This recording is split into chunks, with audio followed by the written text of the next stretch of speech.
So you guys want to tell me a little bit about the VODs you submitted before we get into them? Anything specific you want to look at? Stuff like that?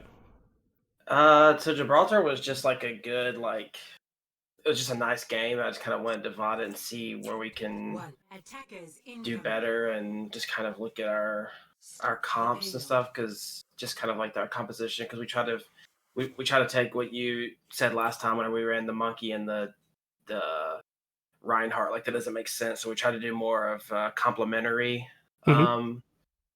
comps. So I just kind of wanted to see your thoughts on our overall comp and positioning and where we should be attacking and where our strengths and weaknesses lie, type stuff. Gotcha. And can you give me a reminder what sort of the average rank of your team is? Yeah, so we're like average as a group, probably 3,200. We have mid diamond, I would say. I mean, we do have some players that are 37 and some that are 3,000, so it kind of balances out. All right, so mid diamond, maybe low masters, stuff like that. Okay. Yeah. So obviously, before we can get into anything, let's talk about the comp matchup, talk about the map a little bit. So, like you said, more of a structured comp, some more complementary heroes, like you've been mentioning. This is looking like a pretty classic spam comp with a Tracer mixed in. Tracer I like on this map a lot because it's a very hard map to open up in general. Gibraltar, first point, probably one of the most unique points in the entire game. Can you add that code back in? Sorry, I didn't mean yep, sorry. I don't want to interrupt you. He hit the wrong button. I'll keep an eye on Discord from now on in case that hit happens the again. wrong button. No, sorry, I just had it minimized. I didn't even notice. You're good. So yeah, very unique map type. Obviously, in general, payload maps rely on taking space around the map and stuff like that. On maps like Gibraltar here, you've got pretty much one lane with some added verticality. You can go lower, you can go on flanks, like slight flanks to take high grounds here. But more or less, you're going to be forced to push in this direction, either on this high ground or underneath in some capacity. So it's hard for any hero, but especially even flankers on this map, where normally people like Tracer, Sombra, Genji could have more free reign on this map. It's going to be a lot more dependent on them sort of following it up in the team's direction and not being able to take a lot of space on their own. So what I'm expecting from this composition that you guys are running on attack here are, first of all, you got a very stable and threatening front line. You got the pull hook combo, you got a shield to work with, you got mercy boosted Ashe, and as well as the Zen damage. So a ton of frontline pressure. I'm expecting you to be able to hold and pressure this forward high ground. And then once you can sort of clear out all this high ground space, then you can let Tracer maybe push the payload underneath and then meet up together in front of server here. This is sort of like the first step process of any Gibraltar take. You need to do something about this high ground because if you just walk it underneath, you're going to get collapsed on and surrounded, and it's going to be a bad time. So I'm looking to make sure your tanks are having pressure in the right areas. In this case, I'm expecting it to be the high ground. As well as using Tracer as sort of the split member to either find point pressure or potentially, if you're going to go really aggressive, like some backline assassinations, if you go really deep, maybe like 3-second point through server on her own. But go ahead. Sorry. We only run this tank comp for the first second to try to pull some. Oh, gotcha. Sorry, I should have mentioned that. I'm sorry. No worries. Are we swapping to dive? We are swapping to dive. Okay, gotcha. Or no, Ryan Diva. Okay. So, again, similarly, very stable frontline. Not as threatening, obviously, but very easy to manipulate space with Reinhardt and Diva. Very easy to walk up on enemy front lines and stuff like that. Compared to Ryan Zarya, which has sort of more burst windows and more damage in the Zarya, you're going to be able to just stabilize a lot more with the Diva and walk towards them more often than not than relying on stuff like bubbles and cooldowns and stuff like that. So again, even without Orisa Hog, I'm expecting a similar type of playstyle. I would like to see you dislodge these people before trying to push through payload, just because it's very threatening to just leave these people on the high ground. People like Anna can find huge nades. People like Torb, I mean, Torb's not the most reliable DPS, but him just free firing down on you is not great either. Imagine if Torb was like an Ashe or something, it'd be even more of a priority to dislodge her, because throwing down dynamites onto these choke points can be a really bad time. So let's stop talking and start watching.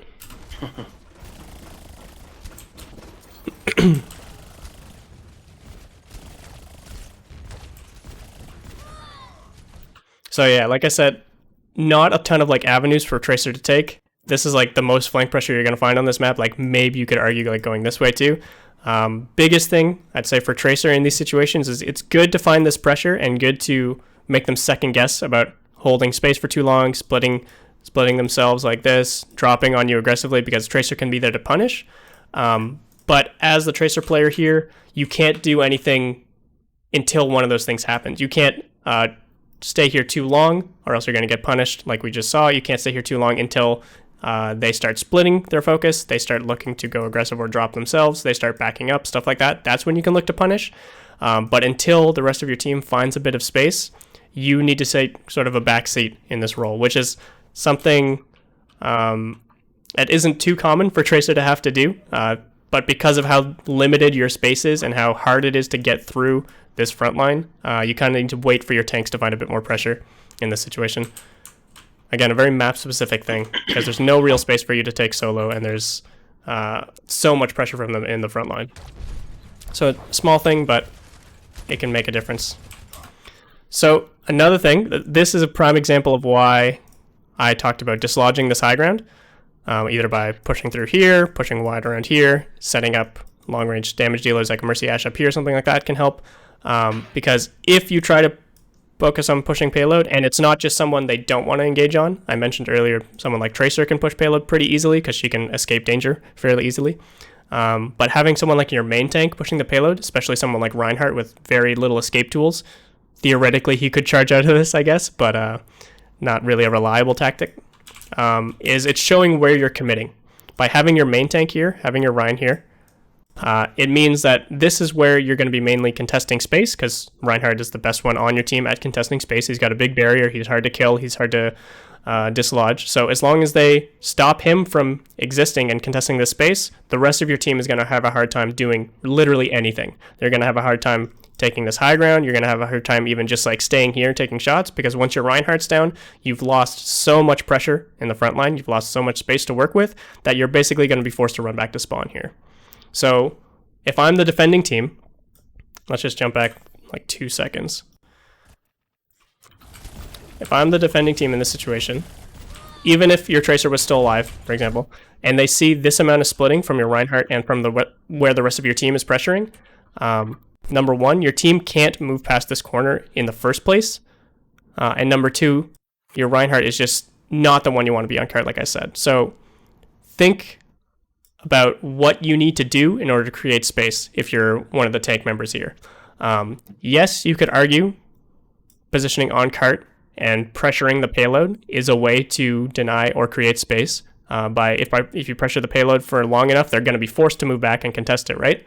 But the cart is in a place right now that's very easy for them to shoot onto. This is a very favorable fight zone for them. Their backline can shoot onto this very freely without needing to drop. Very good angles for nade, very good angles for Torb to throw spam into, stuff like that. And it's very safe for their tank line to drop because, again, the space you're working with right now for your backline is all behind this corner. If they drop right now and your team tries to push up, it's just going to expose your backline. And that's something you need to be thinking about as Reinhardt, not only about the space you want to contest, like, sure, yeah, I want to push the payload. I want to make this a point that they have to ignore and then have to fight back here. But realistically, your team does not have the positioning or the resources to complement that aggression. So ideally, in a nutshell, what's going on here is we're pushing into space that isn't ours without dislodging our threats. So one of two things needs to happen. We need to either push this space with someone less consequential. I mentioned Tracer for that reason. Again, Tracer, if they drop everything onto Tracer and then commit resources just to try and kill Tracer, the rest of your team can try and punish that with using Reinhardt's resources and using his threat in the front line. And also, Tracer will likely escape that engage. Or you need to dislodge these threats prior to focusing on the objective, prior to focusing on the space. This space up on this high ground here is much more hotly contested than this will be, because like I said, they have the option of dropping their frontline members and keeping their backline safe while still committing to this fight zone, and you do not have that luxury as attackers. You do not have the space to work with. Your Ashe and your Ana, most notably, do not have the luxury of being able to hit this fight zone uncontested, because if they do try to walk up, like I said, they're in the line of fire. So what I'd like to see, a textbook example of watch point Gibraltar first point take is, like I said, priority on the high ground, and that'll look one of two ways. With this tank line, I expect you to either run through here, burst through this door using shield pressure, using a flank angle with your Mercy pocketed Ashe to force their attention onto your Rhine, and then taking shots above and around shield with your Ashe using dynamites for big burst damage, stuff like that. You can even have Ana up here looking for nades in the similar vein. This is actually why you'd see in the Overwatch League so many teams opening Symmetra and like teleporting across, teleporting their Ana, their Ashe, their Widow, any hit scan members over here so that they can use this angle safely while the rest of their team pushes somewhere else. The other option, of course, is taking a flank like this. Takes a bit longer to set up, a little bit more dangerous to even just cross this space, but with Reinhardt and D.Va, you should be doing that fine. And then using the range of solidifying this ground, because again, they're not going to push into here because it's going to open up their backline. So once you secure this ground, you've got free sightlines for Ashe, free sightlines for Ana, very stable environment to fight from, and then you're just taking this sort of head-to-head battle. And in this matchup, I would say you would absolutely win the head-to-head battle. Having Ashe instead of Torb means much more consistent damage, having the Dynamite for burst AoE damage, and also having the D.Va instead of the Zarya means you can manipulate their bubble cooldown and just not fight when they're using bubbles, and then engage after they've already used them. Stuff like that. So on this first point, Gibraltar, would you argue or suggest, not always, but that Ana should probably be with the Ashe since they want the same sight lines typically? Oh, almost always, yeah. Okay. There are going to be situations where Ashe is going to be a lot more aggressive than Ana, or Ana is going to be a lot more aggressive than Ashe. For example, if you were taking this space and they were all forced back, Ashe could then shotgun up here and look for some aggressive picks and stuff like that, while Ana would stay back. But for opening up fights, for in situations when you're taking space, yes, they should be holding hands. All three of these members, honestly, should be holding hands to solidify that backline and then put you in a good situation to not only open the fight, but then continue the fight by giving them more space. Gotcha. Okay. But yeah, again, this is all pretty map specific, but Gibraltar, you need to make this your first step. You can't just assume you have the luxury of pushing the payload. If teams are passive and just letting you do that, that's their mistake as defenders. So make sure you're here dislodging this, not only for this first engage, but also for this engage over here. Because again, if they're on this high ground uncontested and all 6 of you are just pushing the cart, for example, they're going to make the same drop over here. And it's going to be just as bad. So yeah, let's let it play through. This is the kind of situation, funnily enough, if your Tracer was still alive on this flank and playing a little more safely, or even on this flank a little slower, this is the type of situation where you could try and find the assassinations onto the Ana. Again, this is not the situation you want to be, because you're already at disadvantage losing your Reinhardt. You're going to lose this Reinhardt regardless, though. So if Tracer can make this trade onto an Ana, onto a Mercy, staying on the high ground, that would be perfect timing for your Tracer. The way you would try to manipulate that purposefully is, like I said, having a Reinhardt here, pushing main, having your Ashe here, and then letting Tracer do that same flank. And then as soon as they take their attention, their front line takes the attention onto the Reinhardt, then the Tracer has time to go in, and you just match that timing with sort of like a 1 angle, 2 angle, 3 angle push from all those different threats. Can you put Rain back in here? I'm sorry, he got DC'd. Gotcha. Rainy Spartan, I'm sorry. Welcome back. All right. Nice trade in the Tracer, but that'll likely get rezzed up.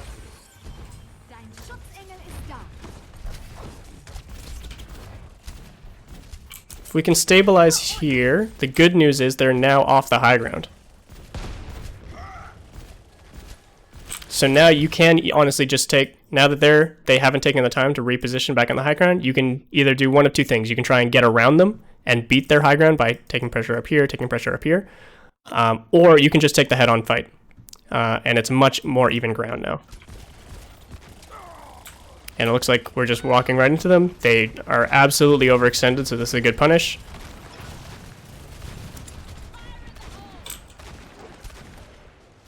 Dev, try the command !Q.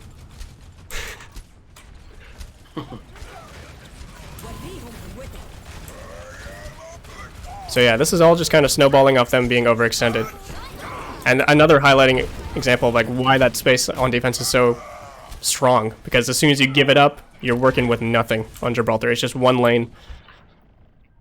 All right, so now we've snowballed this whole point just off the fact that they weren't on high ground, showing again how important that space is. But now the tempo is sort of flipped and you're in full control of the map now. So now we're going to look at how you guys are going to use this advantage to hold this space and deny their retake. You've basically, even though you guys are on attack, you're now in a defensive position. So key points for these points during the map when, as attackers, you've won the fight, you're trying to snowball forward, take space, deny their retakes. Again, a very highly contested point on Gibraltar. We're going to look at a couple things. We're going to look at where your tanks are pressuring. Obviously, if you had Winston, you'd be able to pressure these high grounds better, but as Reinhardt, you're kind of limited to these two doors. And we're going to look at how we're setting up your backline members, namely your Ashe and your Ana, just like before. So let's just look at how it plays out, and then we'll talk about it. Not ideal, your D.Va's out of mech, but it happens.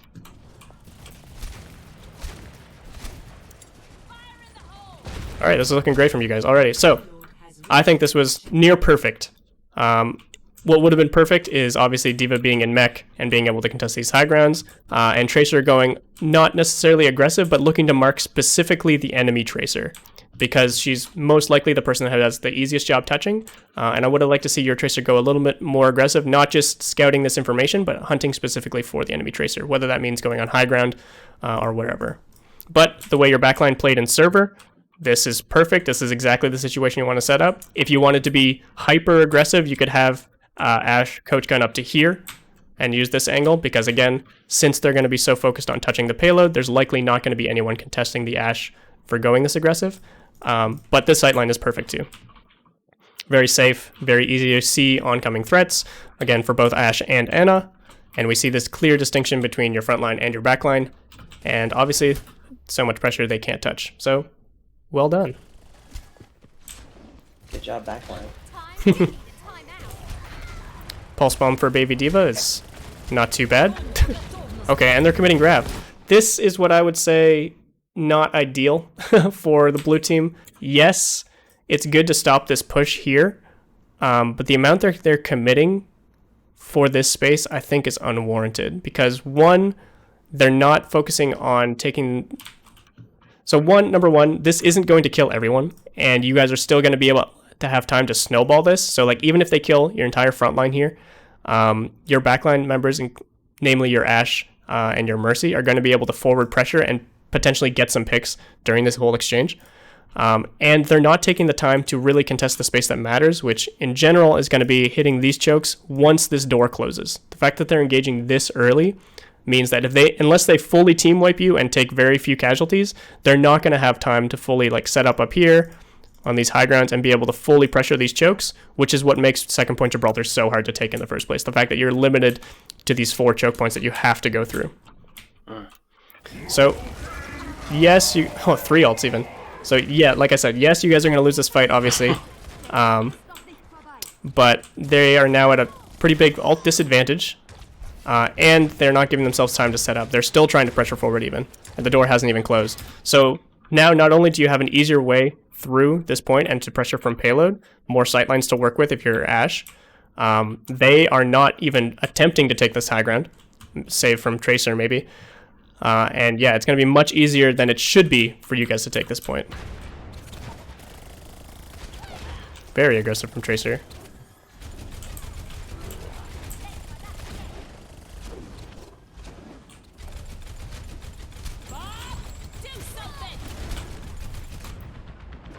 So again, just because they're on the ground here, you guys can take this head-on fight, no problem. And using an ult like Bob to start that fight is not a bad idea. I would argue you could Bob even deeper, though. Even Bob like somewhere directly under the ship, because you know the pressure's coming forward, and you want Bob to be the one sort of pinning them between like that rock and a hard place, right? You want them to have to decide to either match the pressure and try to ignore Bob by pushing forward, or give up the forward pressure and then have to deal with Bob. They have to do one of those two things, but in this case, they can deal with the forward pressure and deal with Bob, both by kiting. Small change, and again, I think you're going to have plenty of pressure here, enough to close out this fight anyway, but something you can maximize in the future. Nice little pulse bomb on that Mercy.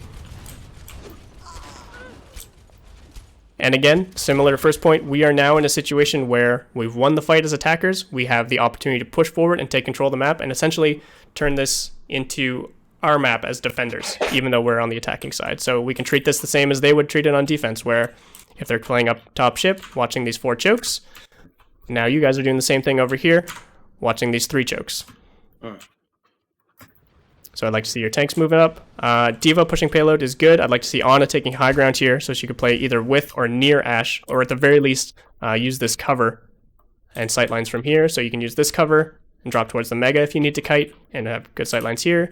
You can play, if you have time, obviously you can go all the way up here, but likely don't have time to do all that. You can play inside the ship and have good cover from where your Ashe is playing, and also have this mini to kite through, stuff like that. But basically, your goal as the Ana player here shouldn't be necessarily to stay on your cart for too long. I would argue at this point you should be right here, just above the Mega, because like I said, the pressure needs to be coming out these chokes. You need to be not only looking and scouting to see where these people are coming in, but this is your best opportunity to hit them with things like nade, hit them with things like dynamite, hit them with things like pulse bomb if you had it, and stuff like that. This is your best opportunity to take an advantage before they're even able to take space. But it looks like we're giving up a little bit of space here. Ashe getting a bit of poke in, but not much else. Nice little isolation on the McCree. I'm not sure why they split so much. Their McCree just walked in there solo, didn't he? And the rest of them are coming here. So Ryan came out and dropped. So not great play from the blue team. They're looking very one-dimensionally at the payload. They're not thinking about their threats, similar to how you guys were operating on first point. And I believe it's going to cost them just for that, just for how rushed they're looking right now. So this could be even more punishable if your Ana was on high ground, if your D.Va was with your Ashe up here, or playing to respond to threats like this McCree, and then you could just 2-man make that just a safer kill in general. But yeah, as soon as they take all of their attention here, your Reinhardt just needs to survive, basically, and either with D.Va's help or with Ana's help, just survive and bait their attention for as long as possible, while your map control does the work for you. And already we're seeing that pay off with the Tracer isolating the McCree. We're going to see Ashe come in and do a ton of damage, I'm sure. But yeah, this is just showing how much map control can matter. Oh, cute little pin. Bomb to close things out. And yeah, this Ana angle, like, it isn't bad. But I think it's pretty obvious to see how it could have been better by having high ground. Having more aggressive options by going over here, onto top ship, like I said, if you have time. But in general, like, playing on here, just like much better nade angles, everything around the point. Versus when you're on the ground here, you can get shielded off. You can get focused down even if someone like an enemy Tracer came through and flanking. Much easier to pressure yourself as the Ana, but also easier for you to get more pressure from your kit by playing higher ground. Makes sense. But yeah, you guys won this as soon as they just ran to cart and their McCree split. So, not too much to complain about.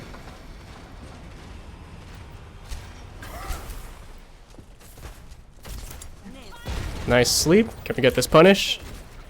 Oh, absolutely we can. And Ashe lives. McCree's on the flank, but hopefully he doesn't get too much value here. He gets your Ana, but that shall be rezzed. Again, another situation. Even when you don't have a full team wipe, these late kills, especially the late kill on the McCree here, should mean you have so much priority when it comes to taking space. You could take the safe route here and put like Ashe and Ana up here, or you could go hyper aggressive in this situation and shotgun Ashe up to this high ground, look to continue pressuring these people, force them to go back into spawn, force them to come back out as 6 by putting your foot on the gas, in a matter of speaking. It looks like from this position, you guys are better off playing a bit safer, playing for this high ground, maybe playing for this flank. We're going to just go ahead and hide chat real quick. Oh, good. And yeah, using Tracer over here, using Ashe and Ana up here, Ryan D.Va playing for this high ground up here as D.Va to deny stuff like McCree going up there. But in general, you want to have like your main tank on payload, or I'll make it an R to make it consistent. Your main tank on payload, pressuring this amount of space, and then just surrounding it with all of this pressure. And since you won this fight and you staggered some kills, you have the time to work with there. So hopefully, okay, we already see Tracer taking the flank. Ashe taking some shots. They're going so aggressive. I'm not a fan of blue team's decision making here. Again, looking very rushed. They're trying to make this work with a nano on Ryan with a charge, and they do have a few ults that could win for them, but they're not anticipating the amount of ults that you guys are working with right here. So I'm anticipating this work going very poorly for the blue team. This is a very rushed engage. And again, they don't have the space to work with. They're all coming from one angle that can be denied, like from a single Rhine shield, single defense matrix. They're not working with any flank pressure like this to get any pressure onto your backline, so your backline should be very safe, even though they don't have like things like high ground themselves. And it should be, as long as we survive this nano, it should be a fairly safe engage for you guys. Bob's here to help stabilize. Oh no. Alright, Chatter's traded. Ryan's traded. The Ryan Shatter into Whole Hog was a little unfortunate. I think in this situation, I'd like to see you as the D.Va player here going a little bit more aggressive.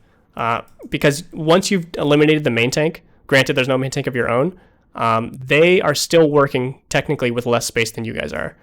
Yes, you're sort of forcing this one angle, but you have Tracer on this flank. And you need to make as much space to make Ashe, Ana, and Tracer find value as much as possible. Otherwise, the longer you take, the more spawns are going to come back from the blue team, the more ultimates they're going to have come online, the less chances you're going to have to make this work. So tempo right now is most important, given the space you're working with, given the fact that both main tanks just traded out, and ult economy is somewhat neutral right now. I'd like to see you taking initiative to completely deny this McCree, deny this Hog from finding anything onto your most important members, which are going to be these three, for turning this fight. Okay.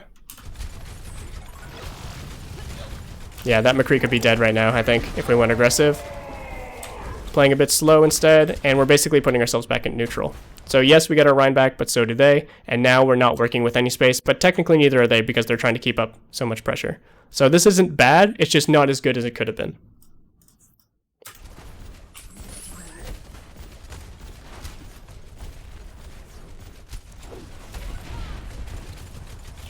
We see their McCree on the flank, looking for an aggressive angle. An aggressive high noon even.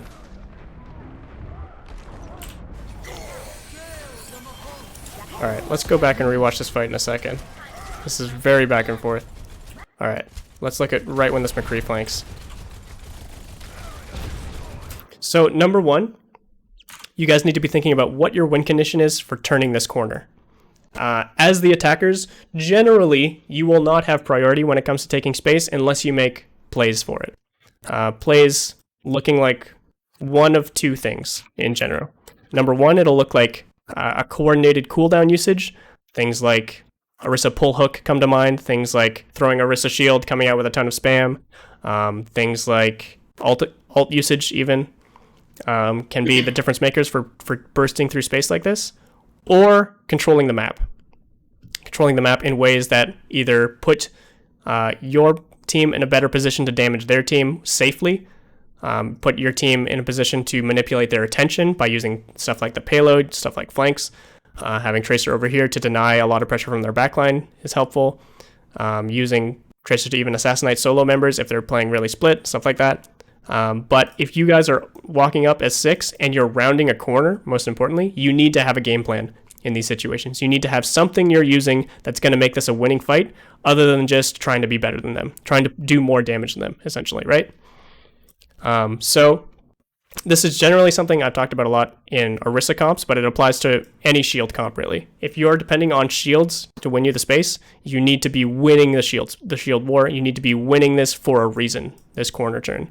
You can't just always expect to walk through it. In this case, I think their Ryan managed his shield really poorly, and you guys got kind of lucky. I think he's got like 0 shield right now. Yeah, he's got 0 shield. His shield just broke. But this is generally not the case. And from what I'm seeing from this positioning is there was nothing you were trying to do to make this a winning fight in the first place. You were just kind of walking up and breaking shield, and they played poorly, so we get an advantage. So ways, like I said, you can manipulate an advantage if you don't have things like ults to work with, if you don't have big cooldowns to work with, if you don't have something like, I don't know, what would be like a good, I don't know, like a flashbang anti-nade, or like just a big dynamite that lands, or Tracer going on a flank and taking attention from the backline, or Ashe getting this high ground and being able to shoot over Ryan's shield and getting pressure on their backline. Things like that. unless you make one of those plays, even without McCree flanking here, they're going to slowly win out this fight with just native defenders advantage. Because of the fact that they can kite and you need to push, they will win out these slow fights. So make sure you're always being proactive about what it is that's going to be creating space for you. It's not just a matter of walking up behind shield. It's not just a matter of walking up shooting at the Rhine shield. Because like I said, the more you do that as attackers, the longer it takes for you to clear the space, the more you open yourself up to potential fight turns and even stuff like this, which is hard to predict, but could have been easier dealt with and could have been punished even if you were making a proactive play at the same time that this McCree was flanking. The fact that this is now a 6v5 is sort of, I think, part of the reason why their Rhine's feeling so much more pressure than yours. But he's going to go unpunished because you guys aren't making a proactive play. Does that all make sense? Yeah, so we would so an example would be to have the Ashe just preemptively dynamite to the high ground to kind of force more pressure on their back line. Or even just playing slow behind this wall, behind this corner here with your Rhine, like sort of jiggle peeking this, looking for shots when you can, fire striking, while your Ashe is on this high ground and able to consistently pressure both their backline, the Rhine himself with dynamites and stuff like that, means that they're now in a defensive position that either they have to make a move to aggress before they get pressured out, because they're going to get slow rolled just by Ashe's damage, or they have to fall back and then natively give up space for your Reinhardt, and then you can work with that, slowly move up to the next position.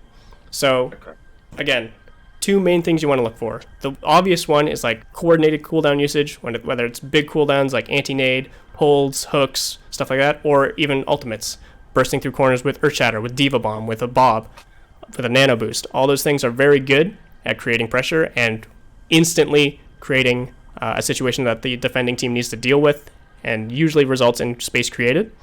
Or you need to work the map. You need to work the map by taking high grounds, by solidifying backline members where your backline can do more than their backline and they have to give up space because of it, or by using things like flankers, using Tracer on this flank to get pressure onto the backline so that they can't be looking at Reinhardt. They can't be looking at their own Reinhardt. They have to deal with the Tracer. Things like that. In this case, playing slow is not the answer. And in general, when you're on attack, when you need to be taking space, playing slow is rarely the answer. But yeah, as we know, this McCree's coming around.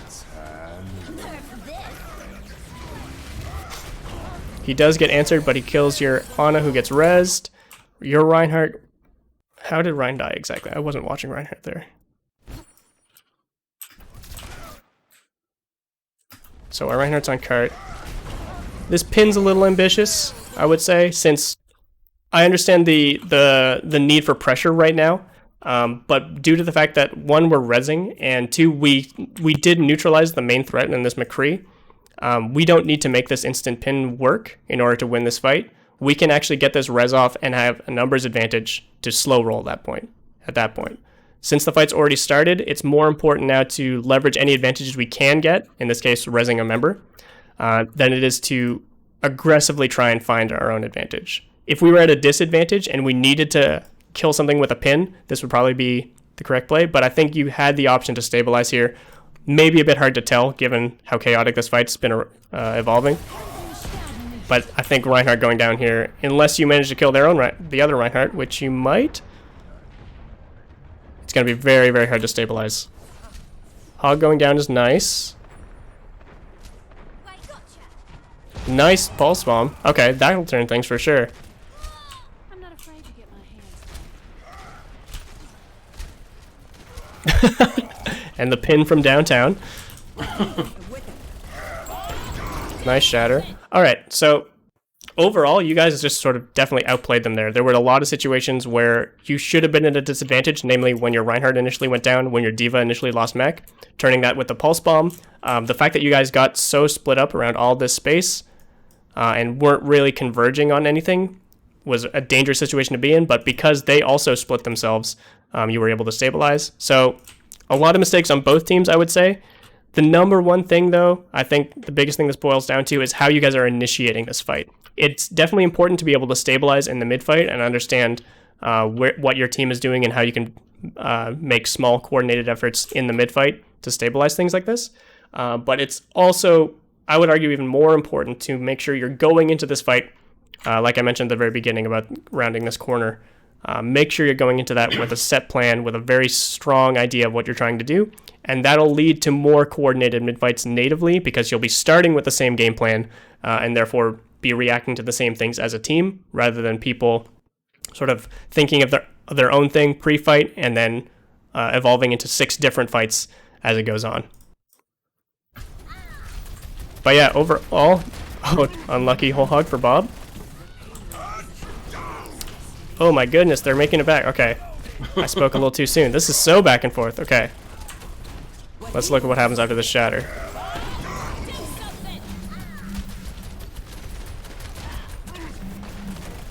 I think this is mostly a matter. Oh, what is your Ana or your Ashe doing this far forward? This is mainly something it seems like you guys were trying to close this out a little too eagerly. And I mentioned the blue team was looking very aggressive early on. And you saw all the ways they were just like charging to point, always focusing on the point, and how they got punished for that. In the similar vein, you guys are getting punished for trying to close out this fight too quickly. You didn't expect the whole hog, you didn't expect the nano, and that's fine to not expect those things and not have perfect ult tracking all the time in these mid fights. But there's little excuse for being this aggressive with your Tracer and your Ashe, for example, when it's not just like killing one final member. There were still 4 people alive, I think, maybe even more, 4 or 5 people alive still coming back to the point. The point is not finally killing yet. Turret, 4.5 people alive. So the best way to snowball this advantage, and you did have an advantage, you absolutely had an advantage when you shattered here, got the Ana, she did get the nano off, the whole hog coming through. Imagine if instead of going aggressive with all 6 members at all times, you were positioning yourself in a way to snowball the fight as Ashe, as Ana. As Tracer, like I said, similar to first point, you could play a little bit slower and look to capitalize on split attention instead of trying to be the one always initiating here. So what that would look like in this situation,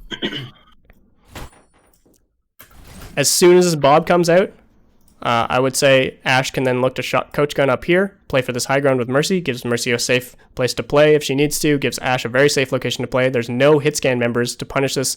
I mean, technically Ana, I guess. Your biggest threat at this point, though, would be Hog himself trying to hook you, and that should be very telegraphed and avoidable.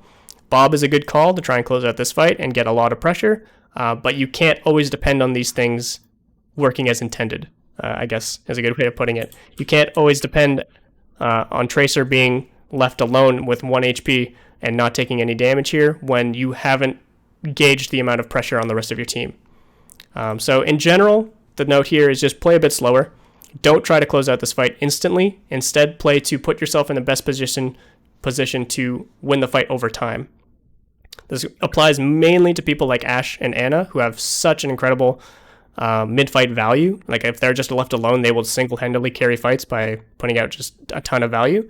But it also applies to people like your Tracer, people like your Diva, people like your Reinhardt even. Play slow, play purposefully, play with intent of surviving and putting out max value, not just, I see someone who needs to die, I'm going to do everything I can to kill that one person. The game is not that linear.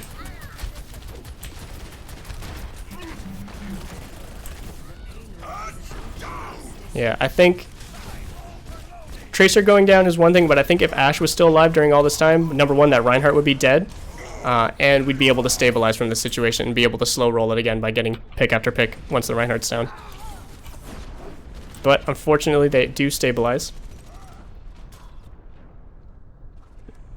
So again, let's look at how we're going to take space here. Blues already looked pretty bad at taking meaningful space on defense, so it hasn't been too hard to take these head-to-head duels, but make sure we're looking for any advantage we can get, whether that's flanks, whether that's high ground, whether that's coordinated ult usage, whatever.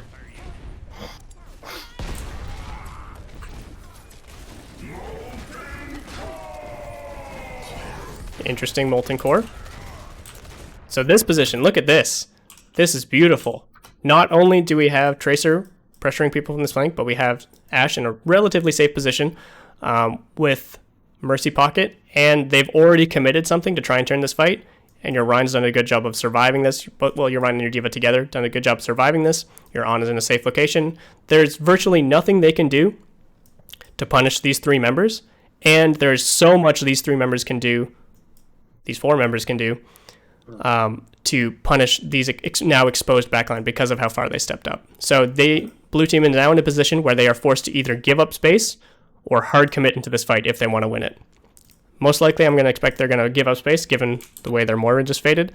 But yeah, this is a great position to be in. Oh no! That's fine. The res comes through.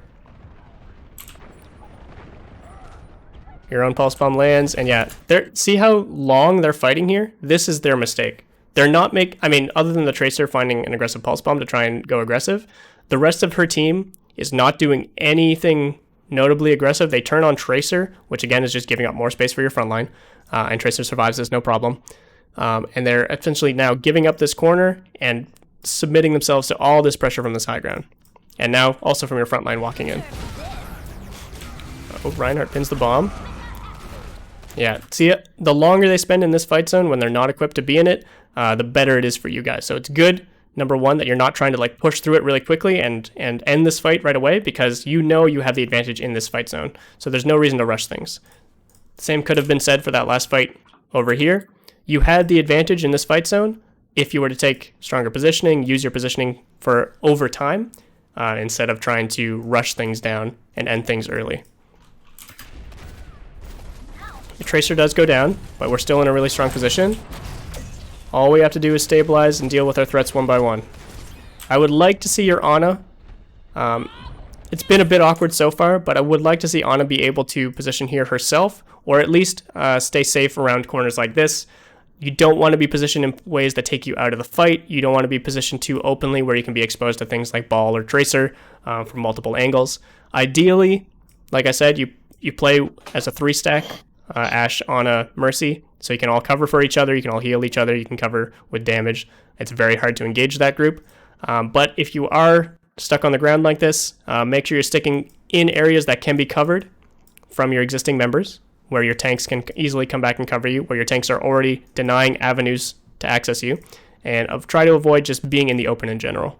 I think you got booped around quite a bit here, so it's honestly, oh no, I was about to say it's a miracle you survived, but nice res comes through. For our Ana players not here, unfortunately, but okay. Would the Ana player say like, "Hey, I'm taking high ground"? That way, we like should he televise or should he announce that so we know like we're not gonna have heals for a few seconds while he's going to position? Here, let's look back at the situation specifically. I think Ana should be able to find time based on her POV about when she can go high ground. So right now, obviously, things are a bit awkward right now, but I think there's probably no point in this situation where she had time to, and maybe right now, but right now you want to be pushing your advantage. So right. I think just walking up, even around this corner might have been a bit too far. Instead, you could be walking towards this backline, towards the Mega, and using this sight line. Or like I said, staying here and only like jiggle peeking around the corner to heal your tank, while staying in range of your Ashe. Okay. But yeah, now that you're slammed by Hammond, you walk out into the open, which just opens you up to more sight lines, Moira, Ball, and Tracer all at once. Whereas cutting more towards this wall would leave you only dealing with one angle, hopefully, unless this Tracer gets like really far behind you. And then, again, like I said, covered by Mercy and by Ashe. Very easy to heal, very easy to threaten the people on top of you. But yeah, in this situation, pre-fight, probably didn't have time to go high ground. Ashe only really got here because of the coach gun, I think. But if you have time during pre-fight to set this up, of course. But of course, if you don't have time in the mid-fight, do everything you can to survive. Use the position of your teammates as much as possible and stuff like that. Okay. So this is looking a little dangerous. I don't think Ryan should be pushed up this far forward while his team is still dealing with it right here. It might be a miscommunication issue, something like that. But remember, as Ryan, your job is not only to create as much pressure as possible, but create meaningful pressure for your team. So if you're denying all of this in the map, doesn't matter that much if your team is stuck all the way back here. I think staying at least behind payload in this situation, using the payload for cover, waiting for your team to catch up, waiting for some call to go aggressive of your team's own, other than maybe seeing Bob in your front line helping you out, could be a lot more beneficial here. And it looks like you might run the risk of dying. Some healing comes through. The nano comes through. Okay, you're fine. Never mind. I've just been wrong about everything.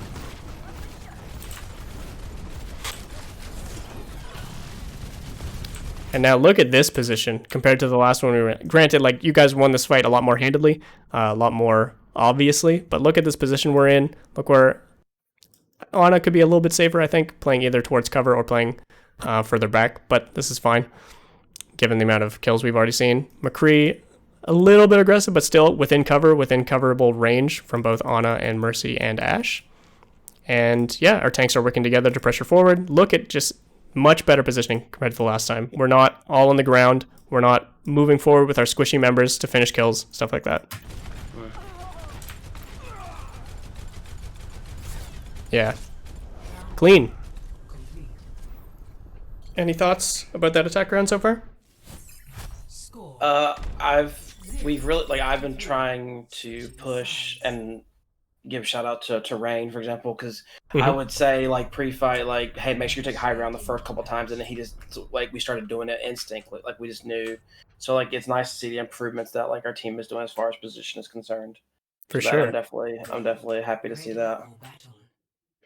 So yeah, as any hit scan, I would argue, positioning is probably one of the most important parts of your kit, especially, I mean, Ashe is a little bit of an exception. She's pretty flexible in her movement with the coach gun, somewhat similar to Winnow, I would say. But you always need to be thinking about not only where you can play safely, but where you can have the most meaningful impact for an extended fight. So for example, you'd much rather be up here defending than you'd rather be down here, of course, right? Because you're going to start this fight taking the same shots, and sure, you can kite back, but you're not going to find a way back into the fight from there. If you get forced back here, sure, you can find a way back in. If they try to hard engage here, you probably can punish people that push up there. So there's a lot of things to consider when it comes to positioning. Just keep looking at your play, keep looking at opportunities you could have taken to take those positions and stuff like that. Be as aggressive as you can be without being punished is a good rule to follow. Especially with the Mercy pocket too. Yeah, for sure. You'll see a lot of teams like opening up fights with like Ashe Mercy flanking even. This point's not a great one. Like I said, flank routes are a bit limited. But for example, like even having like the split angle here from Ashe Mercy while your team's pushing here or pushing here can be hugely impactful because it's something they don't want to deal with, but it's something that can be highly valuable for you. Gotcha. All right, so defense comps. Attackers incoming. So we're running last time you. Go ahead. Sorry. I know last time we talked, you had mentioned that, like, for us to find sort of like a set comp, and so this is kind of our set comp that we've established. Okay. The Ryan Diva Ashe Mercy. Yeah, because it seems to be working pretty well for us. So that's, if you're, I know like a Winston probably would be better here, maybe, but this is like our I guess our set comp, as you mentioned last time, that we to try to have that set up, and right now that seems to be working really well for our team. Gotcha. So yeah, arguably Winston is super strong here, just because of, like I said, how high ground focus it is. You can jump up, you can jump back down, you can pressure cart, you can get off. You can use Nano really well here. You can use Primal really well here. But it's not necessary to play necessarily optimal. It's much more necessary to have a good understanding of what you're trying to do and what your win condition is as a team, what your job is for each role within the team, stuff like that. So, okay. You don't need to be perfect. You need to just understand what you're doing is most important. So yeah, playing the same comp everywhere makes sense when you're learning it, when you're trying to get a groove, when you're trying to build synergy. Tailoring comps for specific maps, for specific teams, for specific comp matchups can come later, and you can build on that information that you've already gotten from your base level, I should say. I totally missed a comment from chat. You main Sigma, but it's hard to play him during scrims. Other than Orisa with some other tanks to duo with Sigma. I would argue any tank can be played with Sigma. He is so good.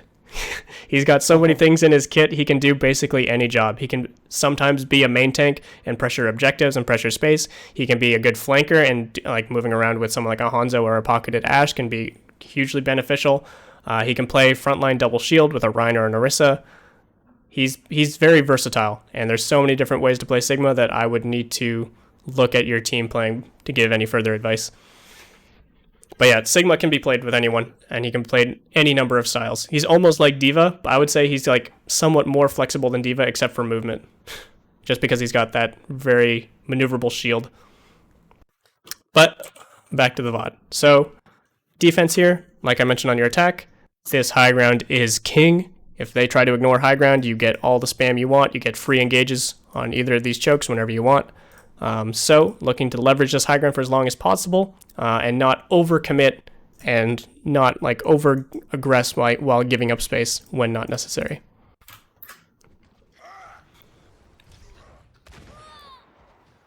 Easy.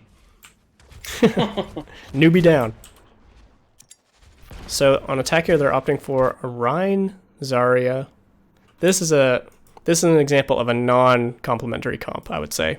You've got two DPS who are extremely mobile and fight for a lot of space with very slow follow-up from their tanks. The tanks are not going to be able to find space that means anything to these flankers. The best person that these tanks are pocketing are themselves and maybe Zenyatta. At the same time, you've got, I don't know, like basically no range damage. And you're running Rhine Zarya with, again, very close range damage. A lot of healing, I guess, for the tanks. But again, these healers are going to have a very hard time healing these two DPS if they want to go deep. If the DPS are stuck behind shield, they're not going to have a lot of influence over fights, and they're going to get blown up by stuff like Dynamite and Anti-Nade, which they don't want to be dealing with as these heroes. So as long as you guys don't get caught off guard by silly things like flank hacks, like 5 orbs from Zen, like pulse bombs from an off angle, this should be a fairly easy matchup for you guys.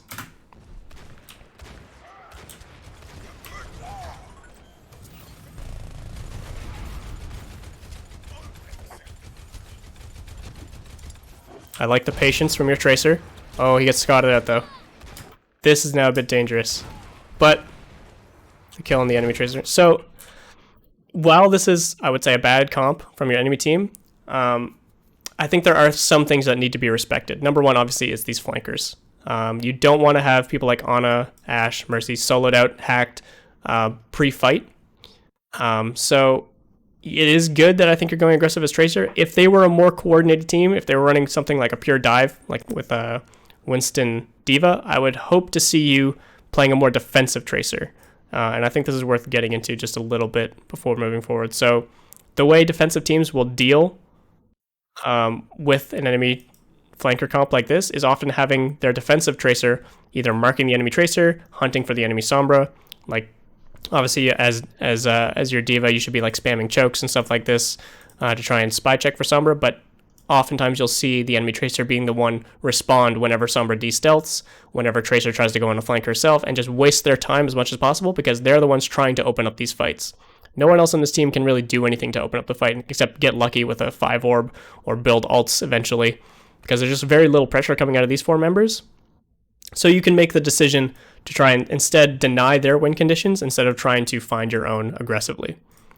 A bit of a playstyle difference, and it's not going to work for everyone. It's going to come down to the player themselves. But something to think about, I would say, especially when holding defensively on these kind of maps. But again, because they are playing such a wonky comp, it should be no problem to go aggressive yourselves and find these aggressive opportunities as Tracer anyway, so it shouldn't be much of a problem.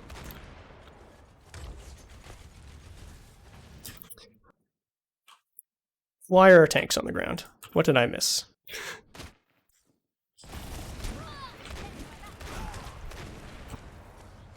So, can you explain to me this change in positioning from your Rhine and your D.Va here?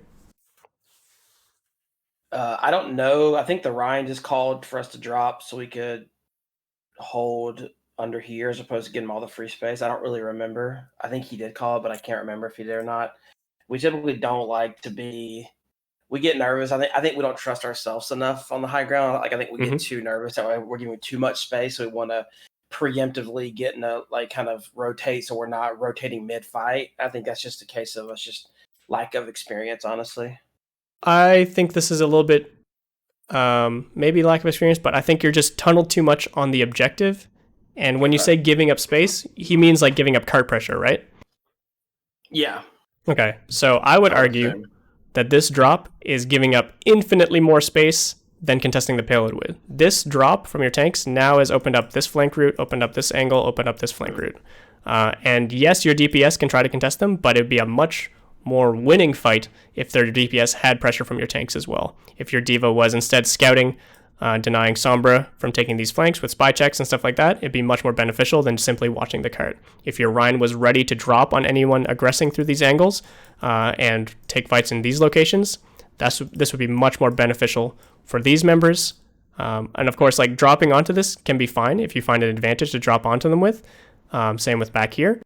But starting down here is just opening up so many more avenues for them, and it's opening up sort of those lucky openings I was talking about. It's opening up flank potential from Sombra and Tracer. It's opening up 5-orb potential from Zen. He can just take shots from long range onto your Ashe whenever he wants now. Stuff like that. Okay. So yes, cart pressure is important, and the objective of the game is to stop them from pushing the cart to the end, of course. But in this kind of situation, especially with no ult economy on either side, and there's nothing you're trying to play or outplay yourselves, you're just trying to hold ground for the time being, I would say the best way you can do this is by leveraging this high ground space as long as possible, and then taking a calculated drop with specific timing to force an engage in open space where your DPS can find advantages. So if you want to drop, it should be dropped at a time where your DPS can follow up, not just starting on the ground, because now you're basically showing your hand before they've even started playing. Makes sense. But luckily, they are just running it down. So this is opening up plenty of opportunity for you. Yeah, again, so like this is the situation you want to happen, is their front line matching your front line. But you can manipulate that by baiting them onto the cart and then dropping onto them instead of showing yourself on cart and giving them the opportunity to subvert your tanks by moving around them. But again, like I said, luckily, they kind of just run it down. This opens up great angles for your Ashe. If your Tracer was still here, I think she died. Or did she? No, she got out. That's right. She recalled and went back here. This is a great opportunity for your Tracer to go aggressive on backline because of how split their aggression is looking. So yeah, this worked out great because of how narrowly they were also focused on the payload. Gotcha. So in this match specifically, this was a fine answer. Against higher level teams who know how to manipulate better map pressure, who know how to take flanks more effectively, this is going to get you punished. Okay.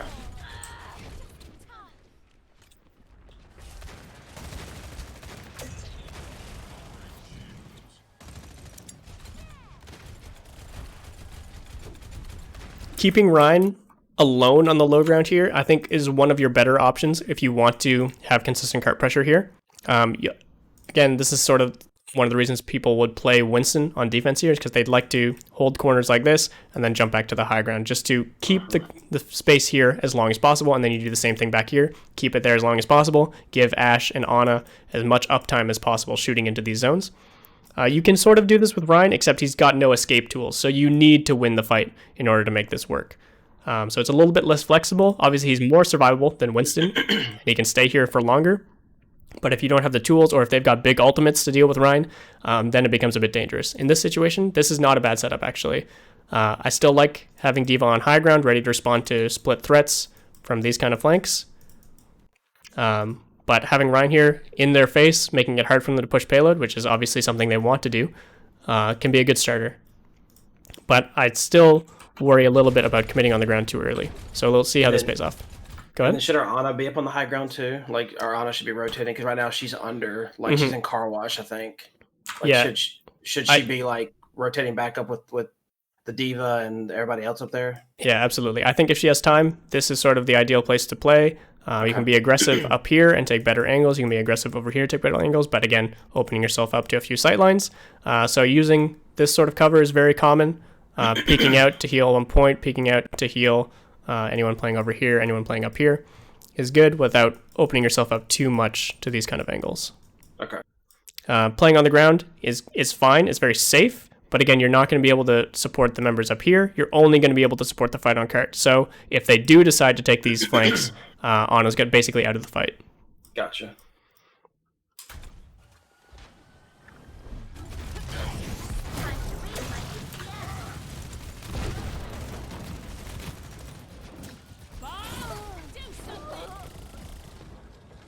And yeah, just to rewatch. We don't have the forward pressure to warrant Ryan being on cart, and they're just ignoring him. So they're punishing the backline.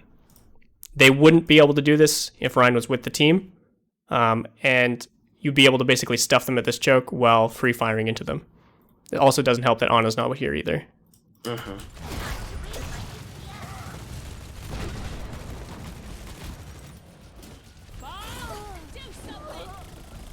Bye, Bob.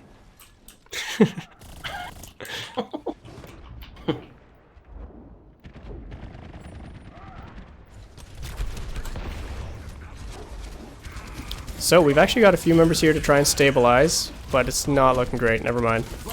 Maybe the nano? Okay. So typically, it's going to take a few things to be able to turn a losing fight. I'm going to highlight two key things that are going to happen. Number one, I think we actually have an example of both. Number one is ults. If you can turn tempo with alt plays, I think Nano is a perfect example in this instance of turning tempo with an alt. Just to go back at the exact moment. Look at the amount of focus on your Reinhardt, and look at the amount of resources they've already committed to try and killing him. They've committed, number one, this forward positioning. They've committed forward positioning from their supports even. They don't have safe positioning for Mercy or Brig necessarily. Their soldiers somewhat safe, but he's not taking aggressive position to try and win this fight out. He's trying to kill Reinhardt. Everyone's trying to kill Reinhardt. So hitting the nano and just denying everything they've been focusing on and then turning the fight with that is brilliant.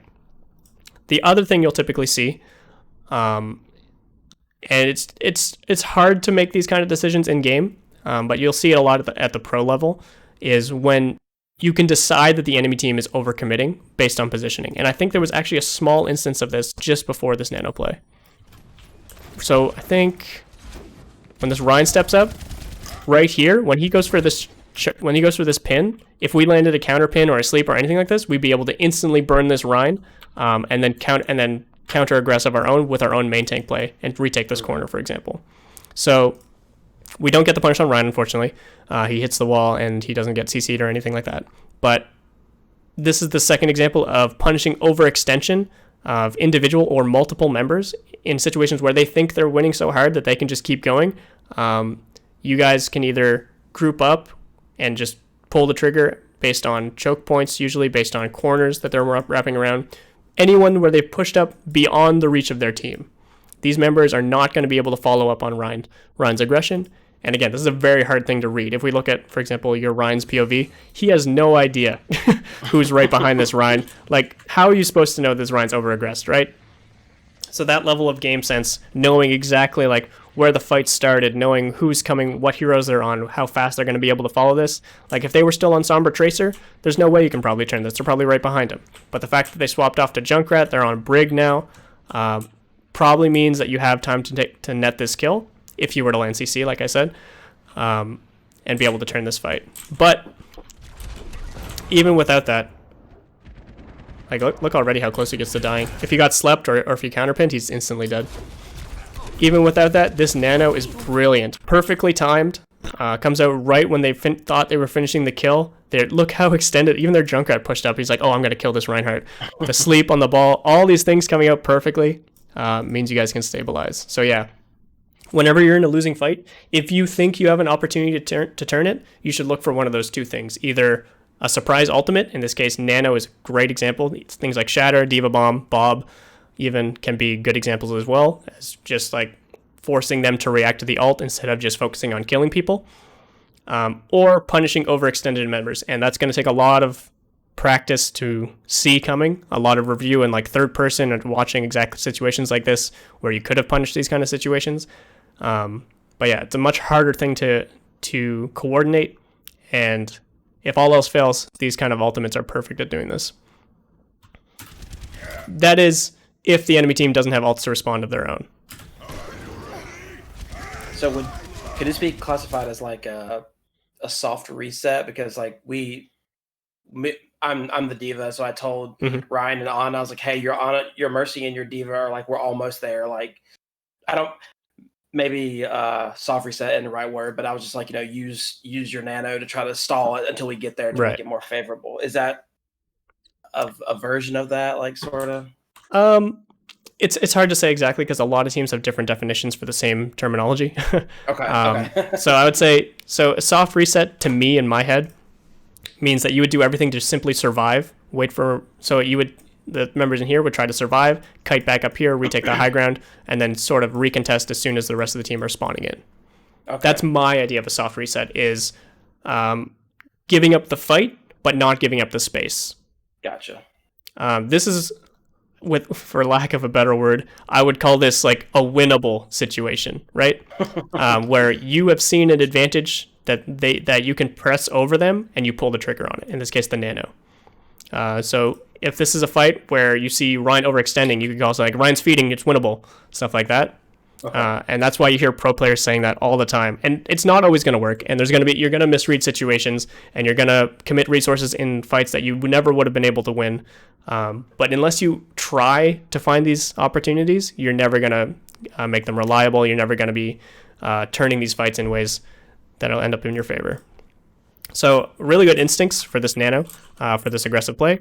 I think the call for a soft reset makes a lot of sense, but then you can change that call into a winnable play by seeing this overextension. Where did my thickness go? Okay. By seeing this overextension from the Rhine and then seeing the alt economy available for your team. Gotcha. So yeah, the way communication works is it doesn't matter what everyone else calls it, just as long as your team understands what you're saying. So if this is what you want to call a soft reset, that works for your team, make it work. If this is a winnable situation or whatever, again, like my definition doesn't need to be your definition. Sure. The most important thing is just being on the same page as a team. But yeah, really nice stabilization there.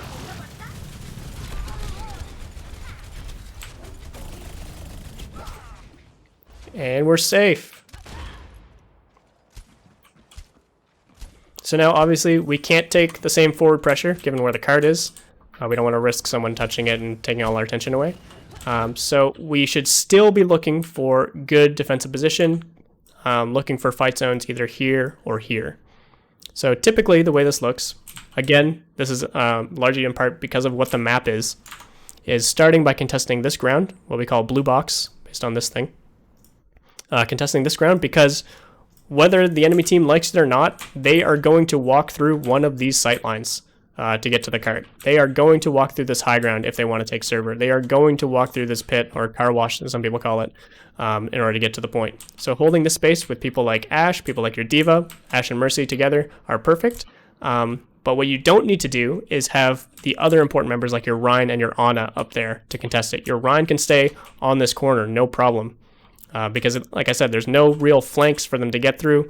It's very hard for them to get to the payload in the first place, so Rhine doesn't need to be heavy pocketing these members. There's good natural cover here as well. And your Ana can either play really safe down here, but I would argue getting up here, if you have the time, is ideal.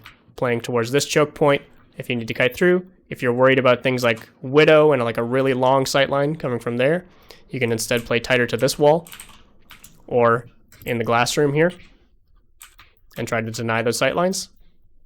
But the most important thing is that the fight zones, the forward fight zones are no longer available, so just be ready for this and be ready for this. And the best way, in my opinion, to do that is to deny as much of this space, this rotation as possible by getting forward pressure from your Ashe and being able to respond things with your Diva. So I like this position a lot. Again, this is not terrible position from your Ana, but it could be better if you were on the high ground. Just less threats that can get on you.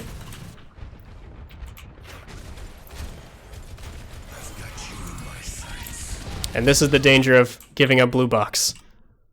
So what led to our Ashe falling back? That's my main question here.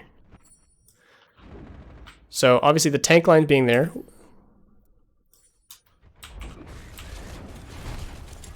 So blue, in this case, are actually finally doing their due diligence and clearing the high ground properly.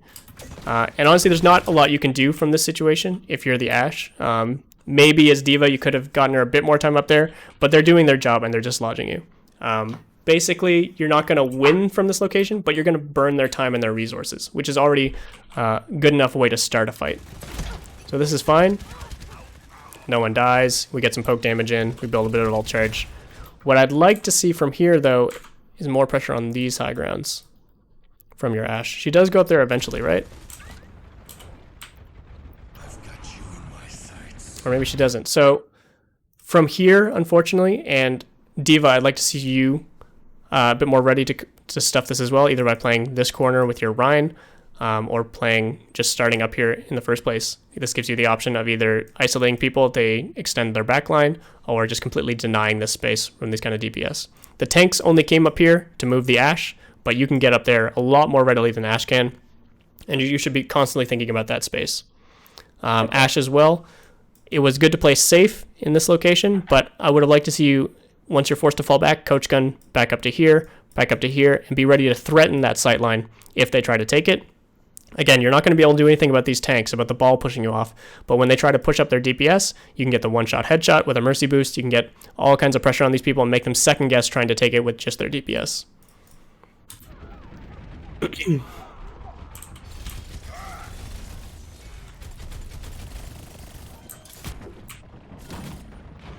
And yeah, this is just a positioning win from them. The soldier got a really good opening, and we couldn't stabilize. We were forced all into the ground here, and we weren't able to retake any space at the same time.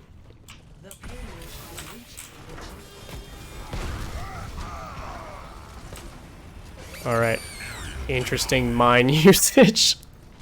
A little ambitious there from the ball player.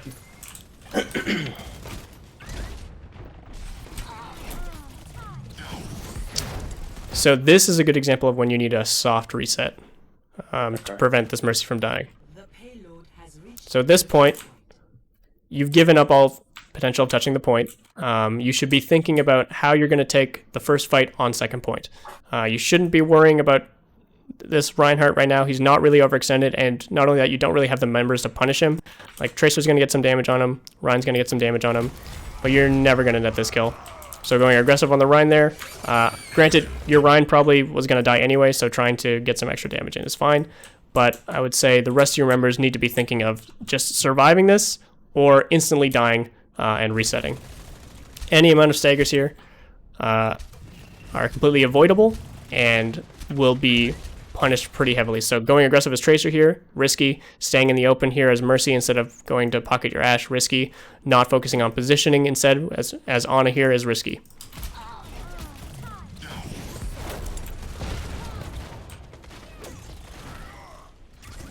Hopefully, okay, we're able to punch the ball at least. But now, even though we're starting to stabilize now, oh no, and the Ashe gets picked too. So again, everyone's kind of doing their own thing. Everyone's seeing individual opportunities, but individual opportunities aren't enough in these situations. When you are losing space, when you are losing map pressure, when you're losing a fight, it's not enough for one individual to think they can turn it. It needs to be a team-wide effort. So being able to stabilize and retake space here needs to be a team effort. If your Ashe popped off and killed 3 people, that'd be awesome, but it would be the exception to the rule of stabilizing this point. Like, yes, it's possible to make huge plays as individuals and turn this fight, but it's not the most consistent, and it's not going to work 10 times out of 10, right? So you want to be doing whatever you can to stabilize as a team, to regroup, not split your members too much, focus on taking positioning that can leverage you an advantage over the next fight. The fact they're going this aggressive as blue team should be a good sign for you because it's giving you more time to retake the map. It means they're focusing on pushing and trying to get kills, while you can focus on just getting away from them and taking ground to take the real fight that's going to happen around here.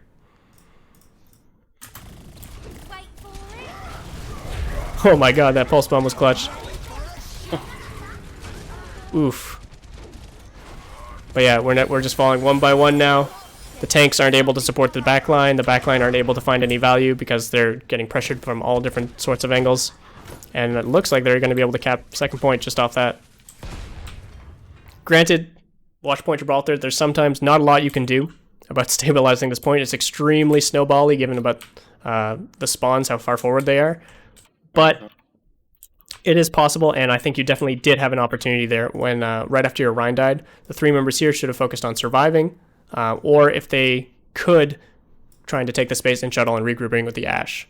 Getting into a position where trying to push them would then be an overextension. They'd have to push through these choke, up the stairs, through the shuttle, where you have control of this space still, and you can punish them for that, instead of just trying to find individual advantages and trying to get kills and stuff like that. Okay. So yeah, that to me was a soft reset, not winnable fight. Yeah. And yeah, small thing here. Always important to know when you can or cannot contest a point. I think we're a bit lucky. They used Tac Visor here. Realistically, they didn't even need that to close out those fight.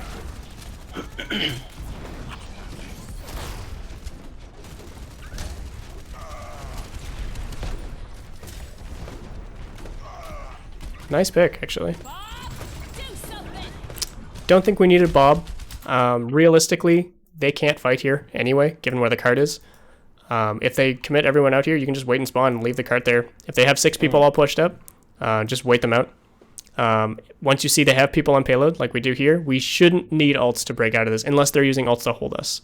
We should be able to take split routes to get, like, if we have tanks coming out one side, Ashe and Mercy should be coming out the other side to take an angle, stuff like that. But yeah, we shouldn't need stuff like Bob or any ultimate, realistically, unless they have a ton of forward pressure. We know they have like huge ults coming out or something. We know, I don't know, like mines are coming out soon or something, and we need something to force ball off, absolutely. Or they have Ryan up here and he's ready to shatter, something like that. But I don't think this Bob was necessary. Oh, but it gets a kill. And that puts us in a really good position to retake. Ooh, again, a little bit too far ahead of the pack there from your soldier. Nice bomb to counter their aggression. That bomb, it was a good example of, yes, they had an opportunity to go aggressive, and they were trying to press it, blue team, but the ultimate economy in your favor meant that they get punished for that. And it's a weaker example, but sort of a similar example to when you got the Nano Rhine on first point, where they thought they could go aggressive, they thought they could get these kills, but then an ultimate just turns everything. And then they panic, or they lose focus, and they end up splitting. Some members die, some members are still aggressing. They get on different game plans, different things start happening because what they envisioned happening didn't happen. Makes sense.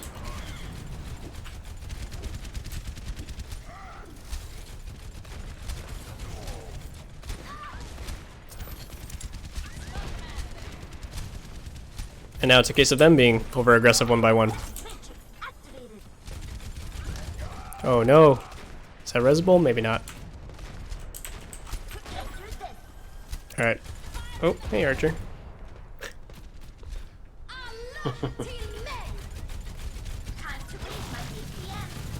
So I like this forward positioning from your soldier. Unfortunately, because you don't have a main tank here, I don't think you're going to be able to maintain it. Oh god.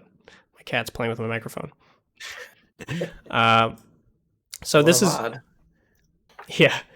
He's in a good position, your soldier, to really punish this whole lane, but unfortunately he's also in a position to be punished because there's no pressure coming in from your team to keep them here. If there was pressure from a main tank to hold them in this rectangle right here, this would be perfect, but unfortunately there's just not enough pressure coming in from the rest of your team, so you're going to be forced to give it the space, turning this fight zone into like all of this, where they can just take this whole half of the map and leave your soldier in a punishable but also hard to regroup position. It's going to be hard for him to get back to the team. I would say he needs to start running now to be able to survive.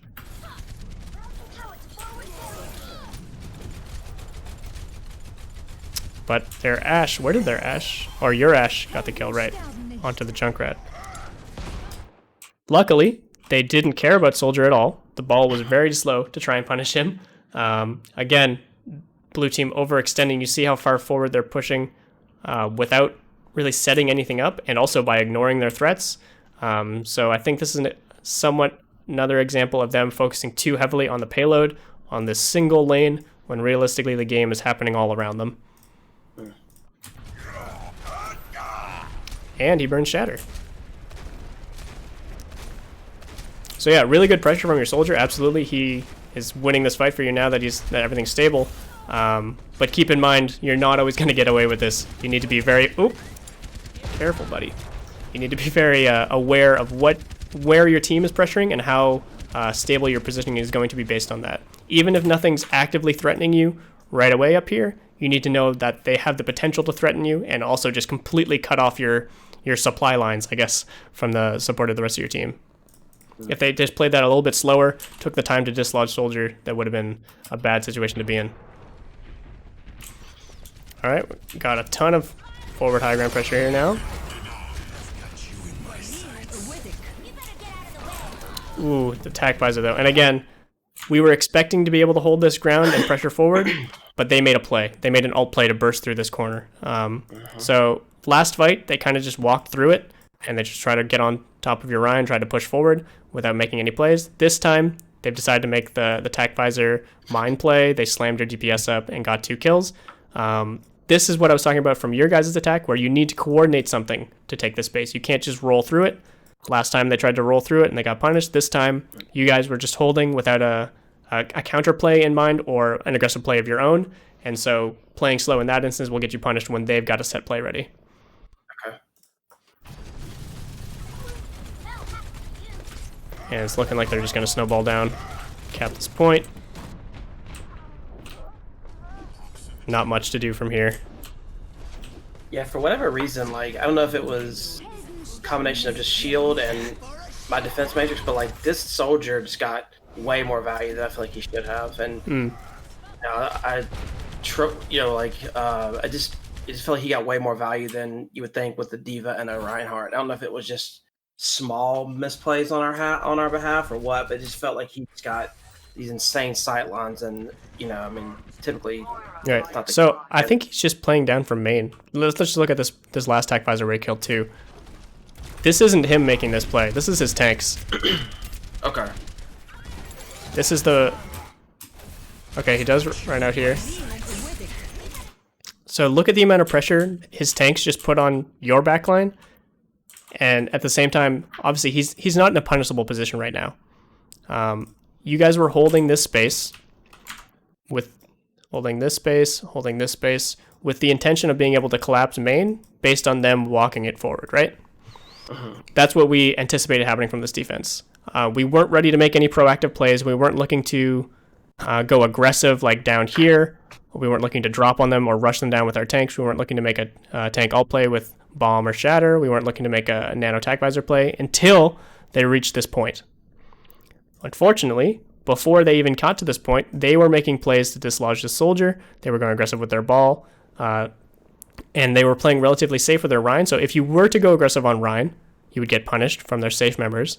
And if you stay here too long, you're going to get punished from this ball. So your options as defenders here need to be either faster decision-making, either a decision to go aggressive before they're able to set this up, or have defensive countermeasures ready to kite this aggression from the ball and survive it, ready to kite down to the Mega, for example, while your tanks regroup, ready to survive these sort of alt plays. And that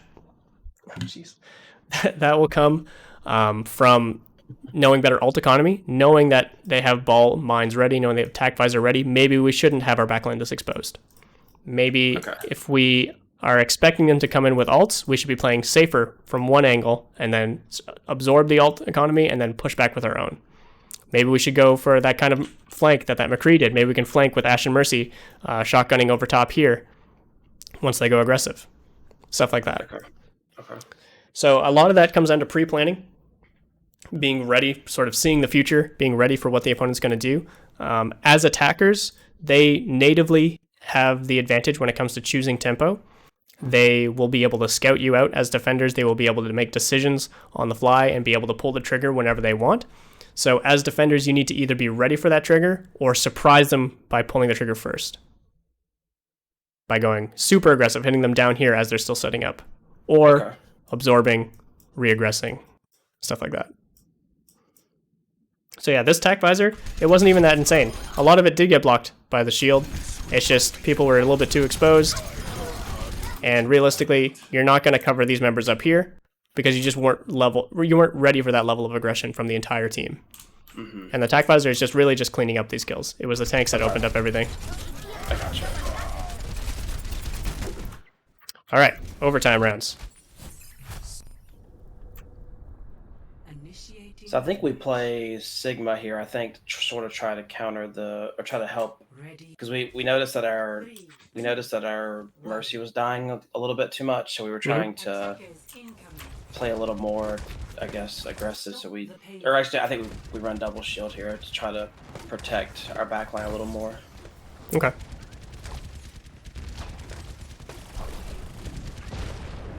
So, talking about protecting backline, on a map like this isn't a bad strategy, mainly because, like I said, the angles are very limited.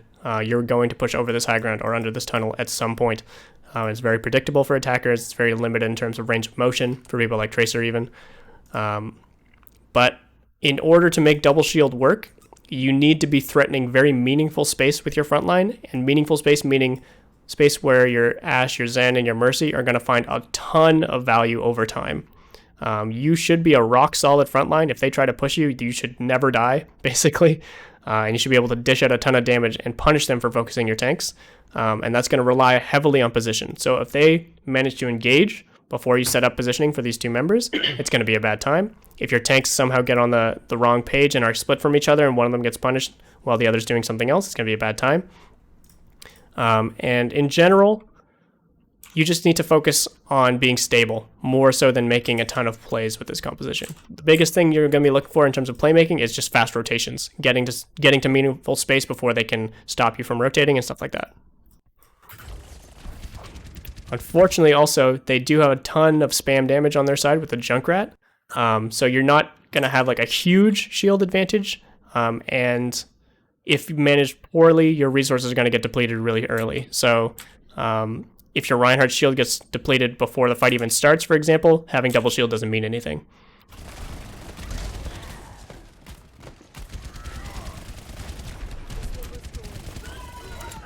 Yeah, so they're holding this line, which means two things.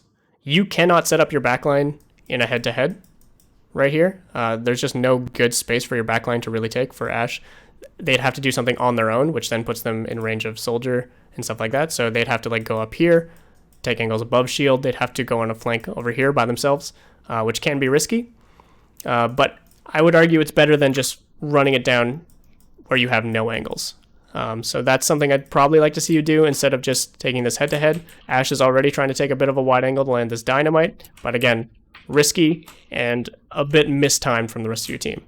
I like what Tracer's doing, but realistically, until the tank line's opened up, Tracer's going to have a very hard time getting in, especially versus Mercy Moira. So better ways to take this engagement, I think, number one, seeing them all on the ground.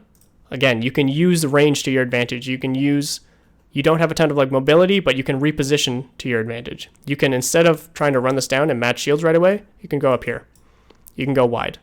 You can even take this angle, which means Zarya's damage is going to be negligent. It's going to be much easier to deal with Junkrat mines when they're coming from farther away and stuff like that. Taking a longer angle instead of just running into the spam full force meant your Reinhardt shield went down really early, your Orisa shield went down really early, Orisa even died. But Ashe is finding this angle at the same time. I think it's really lucky that Ashe didn't get punished for taking this angle. But, of course, popped off, got 2 kills. And now very stable. Another nice pulse bomb. So now that we have control of the map, this is where this comp is really going to shine. They're going to be forced to walk through your tanks in order to retake this point, and that's going to mean so much uptime for your Ashe and your Zen. Oh, unless Ashe dies, no! Why so greedy? No need to take these challenges when realistically there's nothing to be gained. If this soldier's a smart player, he will not be challenging to the point of dying. He saw your Mercy die, so he knew he wasn't within one-shot range by getting headshot, and he just poked you down over time and managed to get the kill. No need to force that risk. You don't need to close this fight out instantly, especially with this stable of a front line. They're going to buy you so much time just by living on cart that your Zen and your Tracer and your Ashe can take their time finding their angles, finding their kills. Obviously, you can't play super slow and just wait for your tanks to die or anything, but nice trance. Nets the res. This is still winnable. Nice ball spawn. Beautiful. Man, your Tracer's popping off.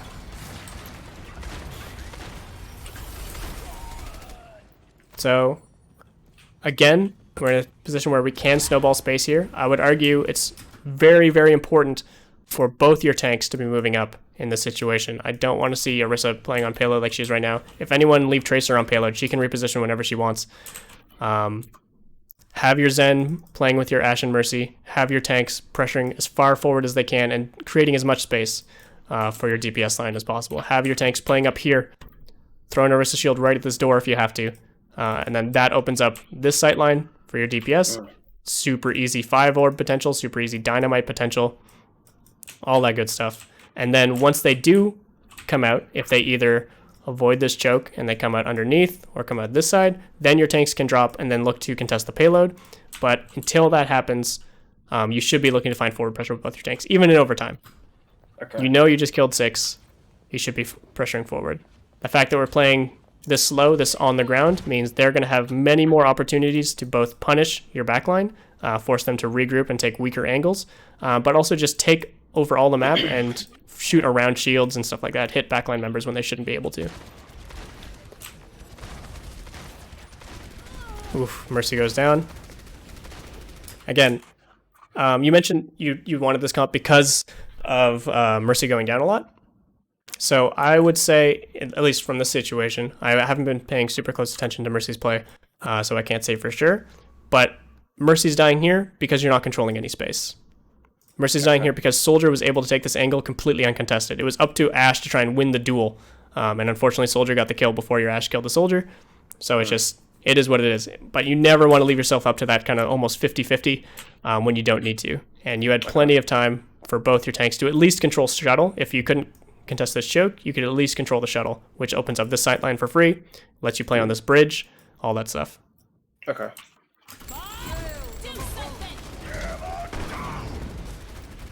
Nice Bob to open things up, followed by a Shatter. Nice block.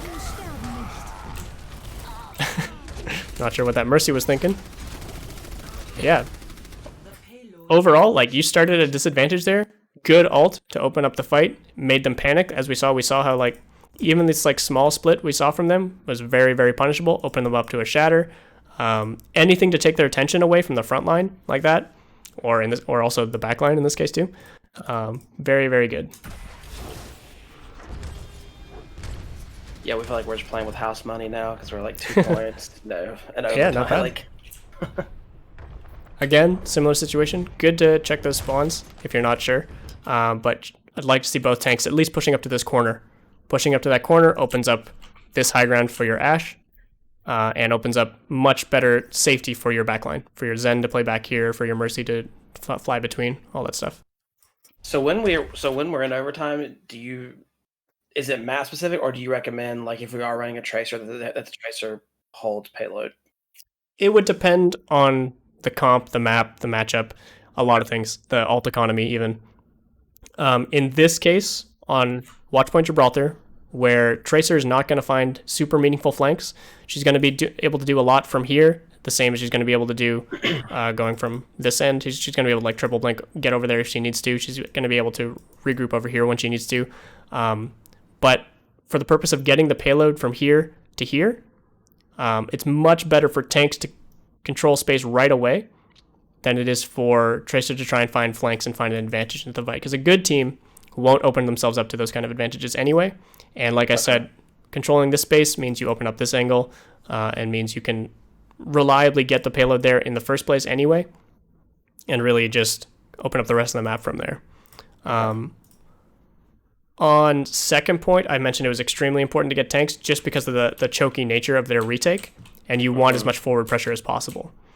I think another good example of that would be on something like Junkertown, second point, where it's really important to deny their spawns coming from chokes, more so than it is to set up aggressive DPS.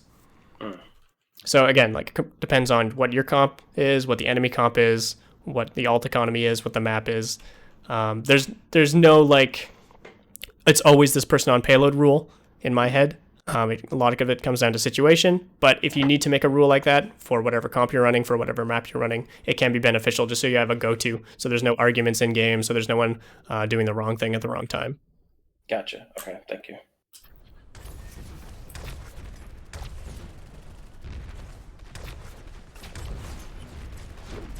Yeah, honestly, in this case, it doesn't even matter. Maybe you could have gotten Ashe up to the high ground. Oh, maybe it does matter. So by having your tank starting up here earlier, like maybe when the payload was back here, you would have been able to have Ashe up here, getting more damage and potentially forcing Zarya back so she can't land this grav. Maybe you get some scouting on this Junkrat, although he did a good job of waiting patiently. And also your Zen would be able to either move up aggressively and play underneath the Ashe or play further back and feel uncontested. But instead, we had all these people grouping on cart, Mercy and Zen included, and that obviously gets punished by the grav. But yeah, like you said, playing with house money, not a bad overtime push, especially considering how hotly contested first point can be. Yeah. Score. You want a medal? Ready for battle. All right, they're running the Bastion. 3, 2, 1. And that's your favorite, right? Bastion can be interesting sometimes, often not. Oh, and they're not even opting to pirate ship.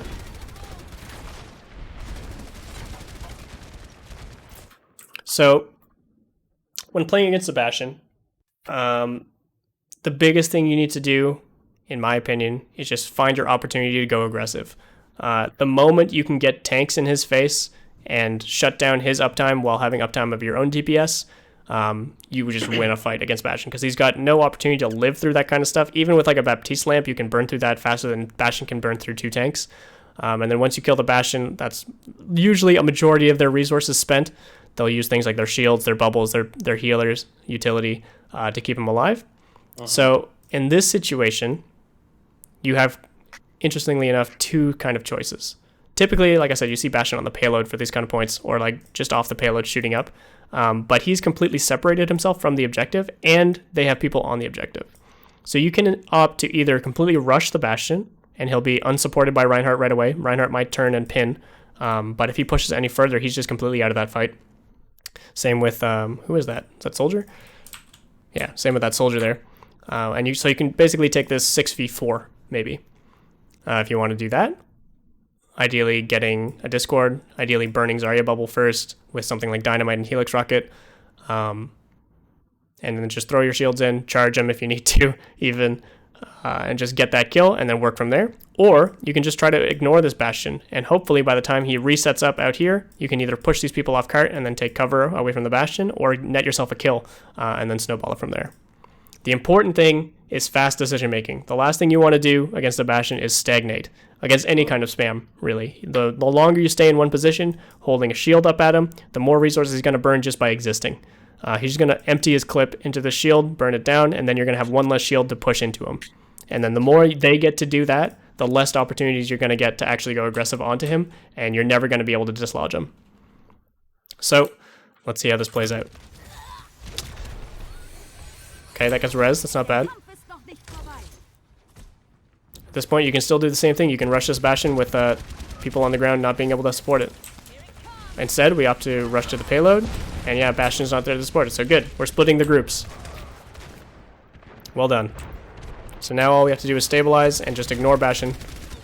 Or we can try and snowball this and push up to him, but it's a bit of a hard ask from this position. Yeah, not bad. Okay, Ashe lives. From this point on, I'd like to see you contesting more space. Again, this blue box, even through server if you need to. You want to give yourself as many options to go aggressive as possible, and the further back you hold, the more linearly you hold, as in all from one angle, the less opportunities you're going to get to go aggressive. So sacking people in server, being able to collapse from 2 angles can be good. Retaking high grounds through server, through up here can be good if you need to. But if you stay on the ground here too long, again, Bastion's going to set up. He's going to be unpunishable from this location. You're not going to have anywhere to kite to, and they're just going to slow roll you. But let's see where we go.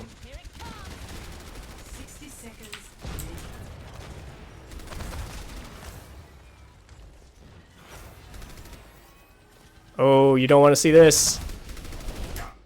Not sure about this split. Again, your biggest strength with this double shield, especially versus a spam comp here, is going to be your tanks pressuring together at the same time in their face.